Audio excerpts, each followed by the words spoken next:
Teacher Maureen, meron po ba kayong myth tungkol sa swans? Meet Hero and Leander. Si Leander ay nakatira sa Abydos at ito namang si Hero ay nakatira sa Sestos.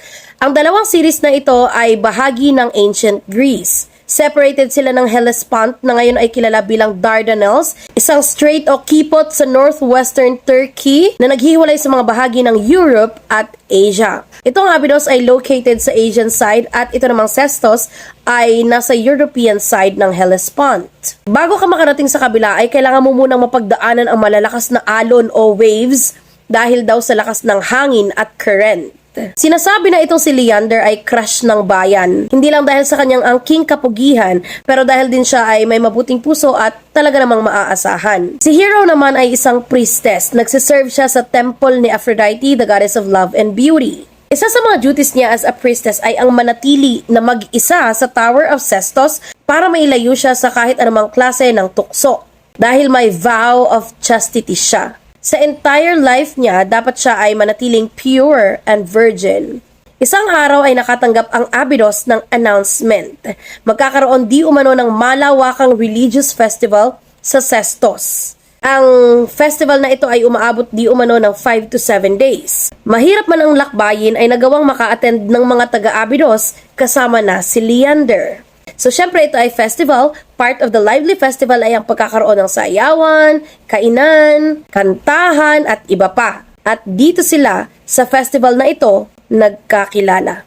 Na love at first sight sila sa isa't isa. Take note, day 1 pa lang yan ha. Simula noon ay patago na silang nakikita. Bakit patago? Bakit palihim? Unang dahilan, may vow of celibacy itong si Hero dahil nga siya ay priestess ni Aphrodite. Bawal siyang makipag-engage sa kahit anumang romantic or sexual relationship, lalo na sa opposite sex. Pangalawa, nung panahong iyon, sa ancient Greece, bawal kang umibig o makipagrelasyon sa mga taga-ibang lugar. May tuturing itong forbidden, restricted, and scandalous. So kung taga-Sestos ka lang, mag-asawa ka ng taga-Sestos. Kung taga-Abydos ka, edi taga-Abydos ang asawahin mo.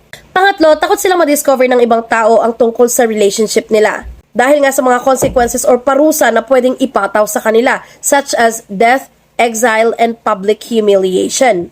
So nung matapos na itong festival ay bumalik na itong si Leander sa Abydos. At ganun din si Hero, bumalik na siya sa tower, sa post niya, sa duty niya. Wala namang cellphone noon kaya hindi nila alam kung paano sila magko-communicate, mag-uusap, makikita, ganyan. At ang pinaka-problema ay hindi makakatawid itong si Leander sa Sestos dahil nga sa lakas ng hangin at lakas ng alon sa Hellespont. Hanggang sa makaisip itong si Leander ng paraan, hindi na niya mapigil ang kanyang sarili. Kailangan niyang mapuntahan by hook or by crook ang babaeng kanyang pinakamamahal. Kaya naman, gabi-gabi ay nilalangoy niya ang mapanganib na alon from Abydos to Sestos. Ang nagiging source of light niya ay ang lantern na sinisindihan nitong si Hero sa taas ng tower. So, doon ay nagpatuloy ang kanilang pagkikita ng patago. Pero syempre, para kay Leander, sulit naman ang kanyang pagod. Kasi alam niyo na, sila lang na dalawa ang naandun sa tower na pinagjujutihan ni Hero. So for many nights, isipin niyo na kung anong gusto niyong isipin na kanilang pinaggagawa doon. Pero dito nila shinare ang kanilang mga dreams, hopes, and fears. Ginawa nila ang kanilang secret place na kanilang munting paraiso, Blue Lagoon. Charing. Pero isang gabi, bumuhos ang malakas na ulan. Malakas din ang hangin at yung tunog ng hangin ay parang howling ng wolves. Alam niyo yun? Kitang-kita rin na tila galit na galit yung mga malalaking waves na humahampas sa dalampasigan. Despite everything, dito na naipakita ni Leander ang kanyang giting. Giting nga ba? Ito ang sinasabi natin na kapag nagmamahal ka, nai-inlove ka, medyo nagiging tangiA ka eh. No? Naisip niya si Hero at sabi niya, paano na kaya si Hero mag-isa niya sa tower na iyon? Hindi pwedeng hindi ko siya mapuntahan kasi baka kung mapaano siya. At saka hindi ko kaya na lumipas ang isang gabi na hindi ko siya nasisilayan. Given the situations, tumuloy pa rin siya. So nilangoy niya pa rin ang galit na alon. Ang nagbibigay na lang ng lakas ng loob niya para magpatuloy sa pagsuswim o paglalangoy ay yung maliwanag na ilaw na nanggagaling doon sa lantern ni Hero. Nung nasa kalagitnaan na siya, lalong lumakas ang hangin at ang mga alon ay tila lalong nagngalit. So, sige pa rin siya ng swim, sige pa rin siya ng langoy, hindi wala siyang pakialam sa mga yon. Maya-maya pa, ay biglang namatay ang ilaw mula sa tower. Literal na nandilim ang kanyang mga paningin at kinakain na niya, naiinom na niya yung mga tubig. Kasi malakas nga yung alon eh. What do you expect? Sinubukan niyang labanan ang bawat hampas ng alon hanggang sa napahagod na lang siya at wala na siyang ibang ginawa kundi ang isigaw ng isigaw ang pangalan ni Hero. Kinaumagahan ay payapa na ang dalampasigan. Naalimpungatan itong si Hero at naramdaman niyang may kakaiba sa kapaligiran. Tinungo niya ang bintana. Sumilip siya.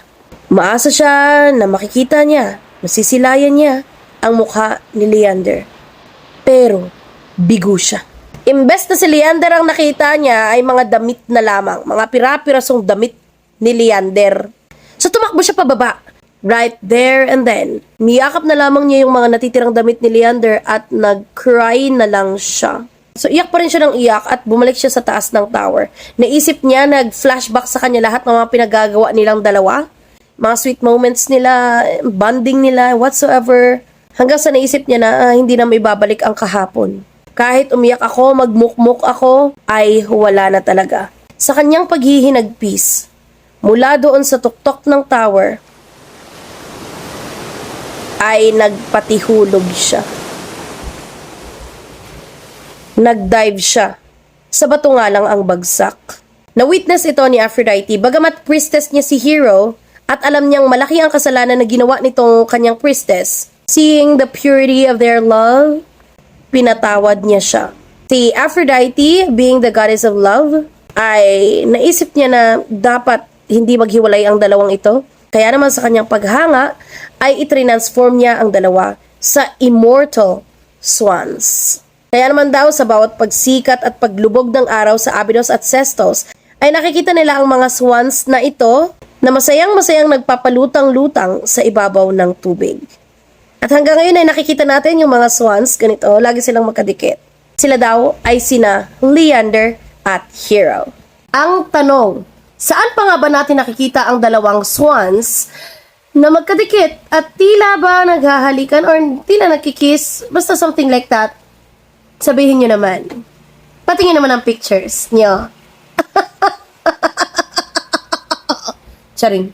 So guys, that ends the story of Leander and Hero. Kung gusto niyo po ng ganitong mga contents about mythologies, huwag niyo po kalilimutang mag-subscribe sa ating YouTube channel, Teacher Maureen, para lagi po kayong updated sa mga bagong chismits.